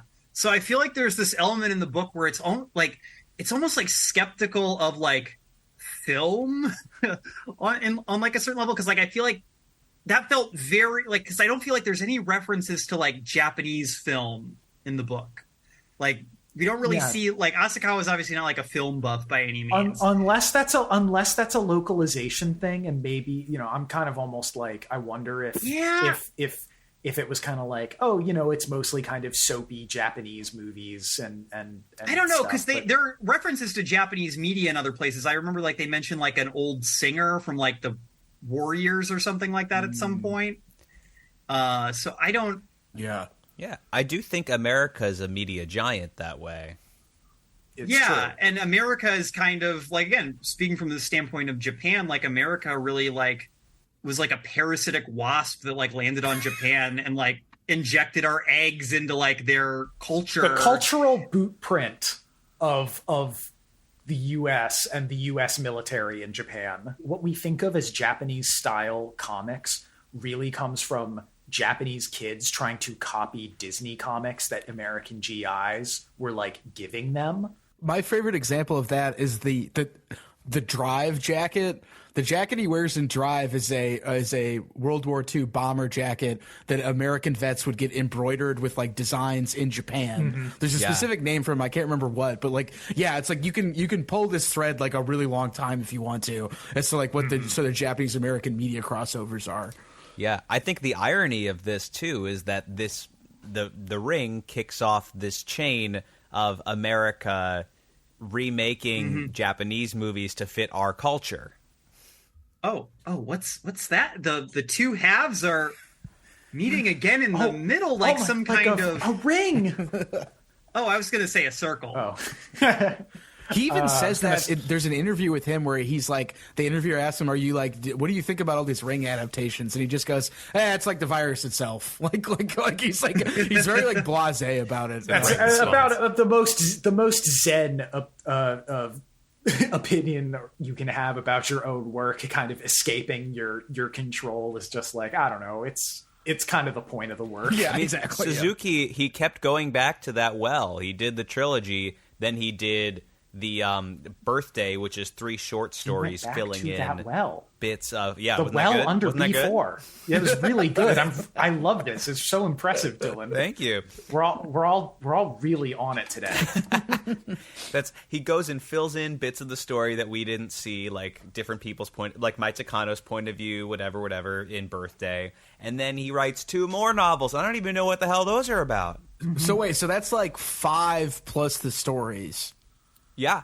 Wow, that's I mean, that's a whole universe, as they say now. The Ring cinematic universe. What I guess would be the novels. Yeah. But, Hey, Suzuki, make your money. If I'm lucky enough for my debut novel to become like a smash hit that's adapted like 4 times, 4 individual different times, you bet I'm going back to that well and going. Oh, well, that's man. that's kind of another Stephen King ism there, like doing all this like interconnection between his work. Mm-hmm. Yeah. Kind of what I came to at the end of this book. It's like, this is a book that I think is just really about like the fact that modernity has not solved anything, and has in fact, if anything, just obfuscated our problems through nihilism and whatnot. Yeah, no, I'm in agreement. Well, speaking of our form of media, I'm so excited for Sadako's podcast. It's going to be great. That has a lot of viral potential. It's like unintelligible, like audio samples and like the string sawing effects from the movie. Like, it's just like it's the brown note. And then it flashes back to one of the guys with the Zoomer perms talking into a very expensive microphone. He's like, "Wait, you really think that?" Oh, I guess I never thought of it that way. Yeah. With that said, welcome back, creatures, to Hot for Creature. It's a podcast where we talk about creature features. My name is Rob. My name is Dylan, and the loop continues. Spiral. Yeah, we just keep introducing each other's podcasts. Just like after an hour conversation. Ad infinitum. Yeah. I guess, so on our podcast, we always ask for recommendations, and since you guys are a book podcast, I assume at this point most people who have wanted to get into the Ring films have. Would you suggest going back and reading the books? Well, I will go first because I think I read somewhere, we mentioned Stephen King, and I think it makes sense.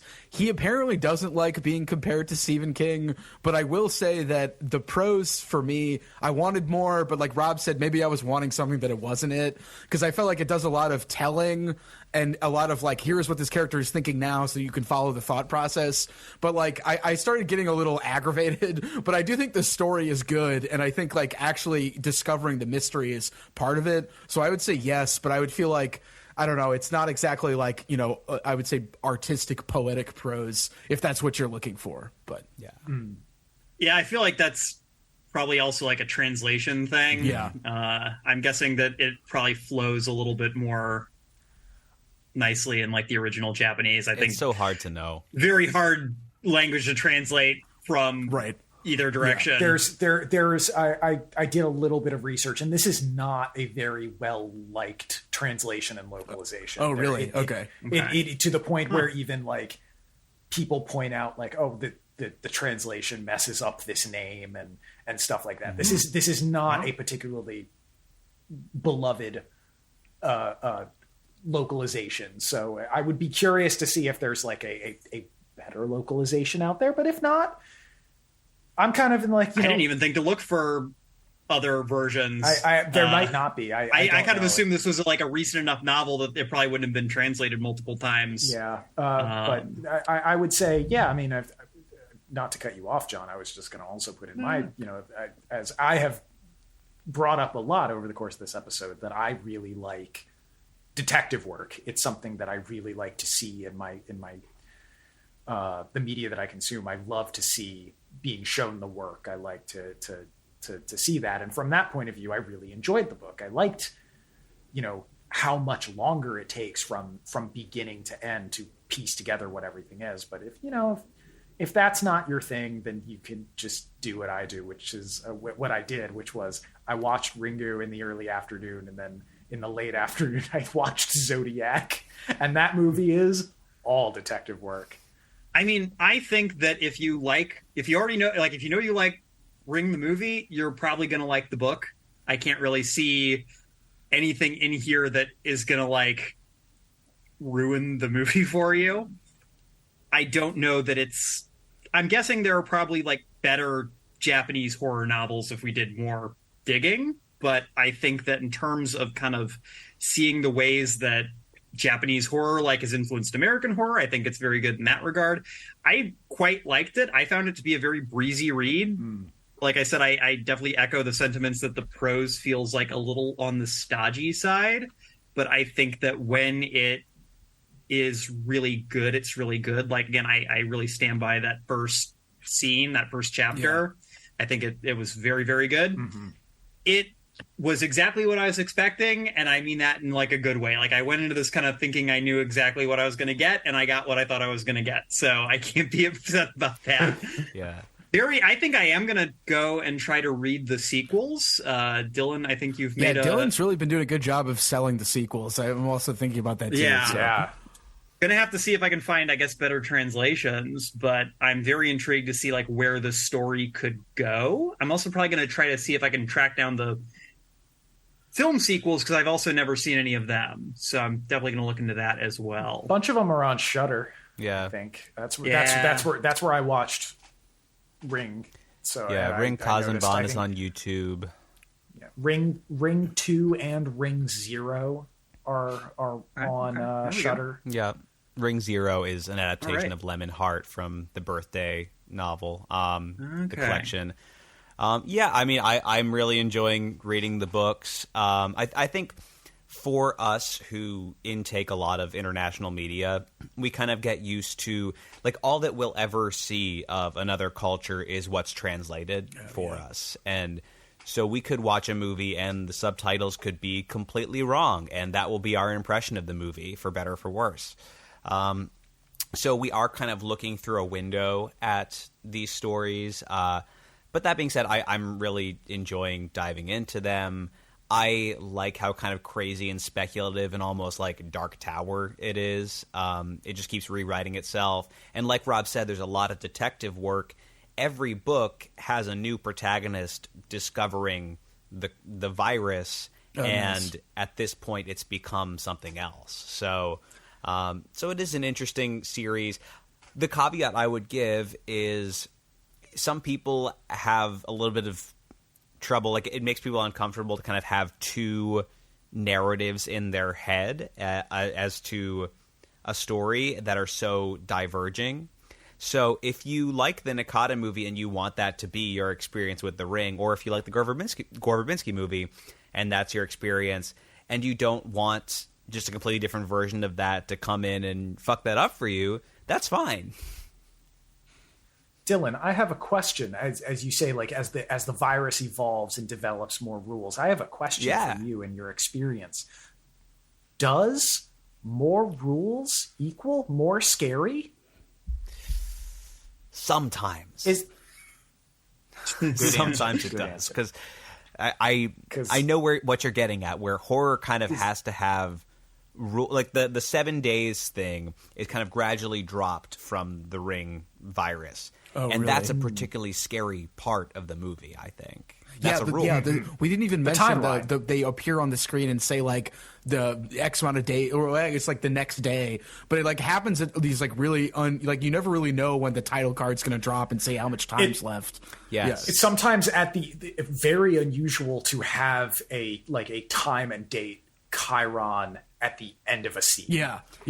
Where and it is almost like a jump scare that time is passing faster than you think it is. Yeah, I think Nakata sets the rules very effectively, and that sets the trajectory for every further film adaptation of this series, where the point of Nakata's story is the game keeps changing. Or, sorry, Suzuki's story. Since we're wrapping up, I'll say, if you're listening to this on our feed, please go subscribe to the Infinite Libraries feed. The podcast is great. We've really been enjoying it. Thank you so much for having us, in this collaborative episode, because I'm already a fan, and I can't wait to see where the Infinite Library takes me. Thanks Yeah, to you was guys. such a joy. This is. I feel like we had like a mind meld. It was really nice. So yeah, we were in the drift. We were in the drift for like. I was in the well. Yeah, we're all floating in the well together. That's right. But yeah, anybody who's listening to this, if you're fans of me and Ben, you'll probably be fans of Rob and Dylan. Please give Hot for Preacher a try. I understand you guys are putting in your off season A little bit, but that just means new listeners will have plenty of time to catch up before you guys start regularly releasing again. We're edging our way towards the next season. We have a plan more or less in place. It's just a matter of doing the damn thing. Very excited. I'm sure once that's rocking and rolling, we can do something like this again. Yeah, would love to. This was so much fun. Yes. I hope this is coming out on the Halloween time. So happy Halloween. That is the plan. yeah. It'll be the spooky episode for the day. So Anything can happen on Halloween. your dog could turn into a cat. You could be a toad in your bass guitar, or your sister could turn into a bat. Those are the only things that could happen on Halloween. There are rules. Wow. Be sure to rate and review us on the podcatcher of your choice, whether that's Spotify. I don't know if Spotify actually lets you do that, but iTunes and Apple Podcasts, please leave us a review. It helps us rise in the rankings and helps us with visibility. So go ahead and do that. And if you want, you can follow us on social media of various kinds. We are on Twitter. I refuse to call it X. We are at Hot Creature Pod on Twitter, as well as our email, hotforcreaturepod@gmail.com. And you can follow me specifically if you like my whole thing. You can follow me at Northerly Films. That's NORTHERLYFILMS on Twitter, Instagram, and Letterboxd. If you want to hear my thoughts on Stephen Sommers' Van Helsing from 2004. Classic. Banger. Classic. Just because I have to go make dinner, I'm just gonna say you can follow me on Letterboxd at DJ Daggy Diggs. I guess you could also follow me on It's Been 1 Week on Twitter or Blue Sky, and also you could follow Infinite Library on Blue Sky too. I think we've set up Blue Sky. Yes. Twitter, Blue Sky at Infinite Library Pod.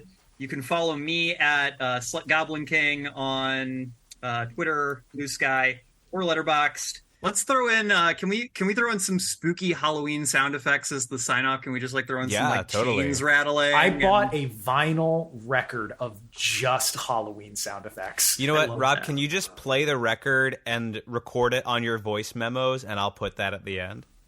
I could. I will literally do that as soon as we hang up. Good. I will. Do you guys have something that you say at the end? Because John and I were getting into saying Semper Books. I don't know if we... I love that you say Semper Books. We say stay hot out there, creatures. We say stay hot out there, creatures. And as like we always say, Sadoko, did you do this? That was so inappropriate. I wasn't ready for that, honestly. I was not ready for that. Sadako, tahen desu. And now, with the following collection of ghoulish sounds, you can make your own sounds of Halloween, terrifying and terrible.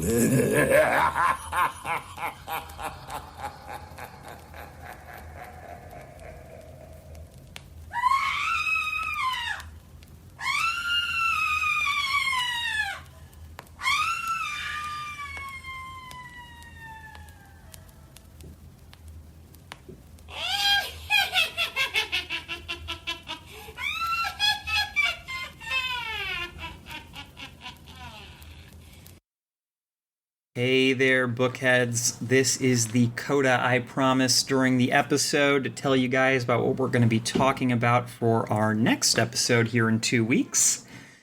Once again, we're going to be doing something a little bit different.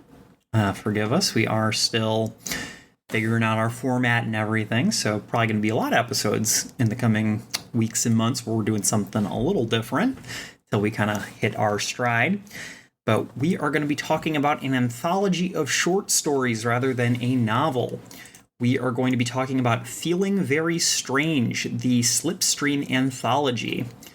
For those of you who aren't aware, Slipstream is a genre of science fiction, kind of the dominant, maybe not the dominant, but definitely the most literary mode of the genre during kind of the mid-2000s to like early 2010s.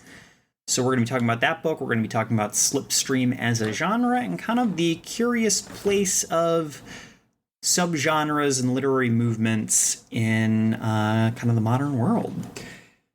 Yeah, so we hope you'll join us again in 2 weeks for that. Until then, Semper Books.